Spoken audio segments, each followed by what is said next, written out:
Texture intraday में मैं अभी भी कहूँगा कि दोनों तरफ के मौके मिल रहे हैं। आप ऐसा मिल रहे हैं मतलब जो शॉर्ट सेलर होगा वो ये भी कहेगा कि नहीं मेरे को शॉर्ट करके ही पैसा बना। फ्राइडे को मार्केट ने एक शॉर्ट ट्रेड दी, एक लॉन्ग ट्रेड दी, 2 ट्रेड मिली फ्राइडे को कुल मिलाकर, और दोनों बाउंड्रीज पर आई। ये एक इंटरेस्टिंग चीज़ थी। पहले शॉर्ट ट्रेड आई बाउंड्री पर और उसके बाद लॉन्ग ट्रेड आई, वो भी बाउंड्री पर आई।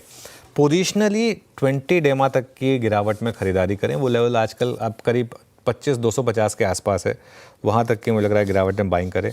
और बाकी आप कुछ सेलेक्टेड स्टॉक्स में, सेलेक्टेड चुनिंदा जो शेयर्स हैं उनमें बने रहें, क्योंकि बड़ा पैसा जो है ना वो स्टॉक्स में बने रहने पे बन रहा है। ये चीज़ एक और आप देखिए, एक दो फैक्टर्स हैं जो मार्केट के लिए मेक और ब्रेक फैक्टर हैं। पहला तो है बैंक निफ्टी।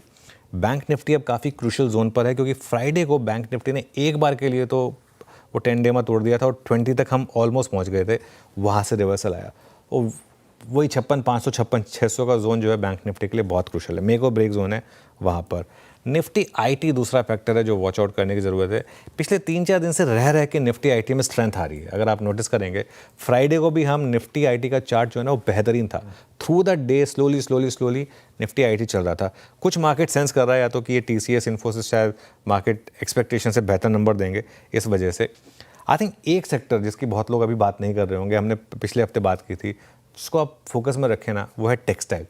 क्योंकि ये वो वियतनाम की जो डील हो गई थी 20% पर, अगर भारत की डील वहाँ उससे बेहतर हुई तो मुझे लग रहा है कि ये स्टॉक्स जो है ना ये थोड़े से फोकस में रह सकते हैं।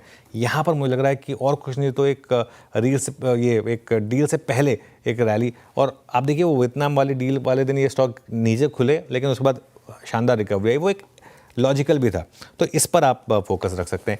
एक स्पेस जो अब आप अवॉइड करेंगे ना या करना चाहिए वो है ओवर वैल्यूड स्टॉक्स। अब जैसे ओवर वैल्यूड स्टॉक्स, अब ट्रेंड का एग्जांपल देखिए, फ्राइडे को वो एक्सीडेंट ऑफ द डे था, 6% नीचे खुला, लेकिन उसके बाद 12% नीचे। मतलब अगर आपने 6% नीचे खुलने पे भी शॉर्ट किया था तो भी ये 12% नीचे खुल बंद होकर, और उस दिन हमने इसको लिया भी था बिग स्टॉक में, एक्सीडेंट ऑफ द डे के तौर पर लिया भी था।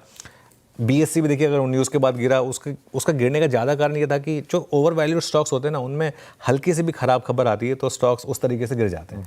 क्या खबर इतनी खराब थी कि स्टॉक 6.5% गिरता? नहीं, लेकिन लोगों को ट्रिगर चाहिए था। सिमिलरली ट्रेंड के नंबर्स खराब नहीं थे एज सच, बट वो ये कि वैल्यूएशन उसको 35% की मिल रही थी, और 35% के वैल्यूएशन पर 20-25% की ग्रोथ भी खराब लगती है। 20-25% की ग्रोथ वैसे खराब नहीं है, लेकिन वो लगती है आपको खराब है क्योंकि वैल्यूएशन आप 35% की दे रहे हैं। तो ऐसे स्टॉक्स को मुझे लग रहा है कि थोड़ा सा वहाँ पर छुपने की जगह नहीं है। ऐसे स्टॉक में दिक्कत क्या होगी, जब ऐसा नहीं होगा 1-2% की गिरावट से बच जाएंगे, फिर इनमें गिरावट बढ़ी आएगी, तो ये एक रिस्क फैक्टर रहेगा यहाँ पर।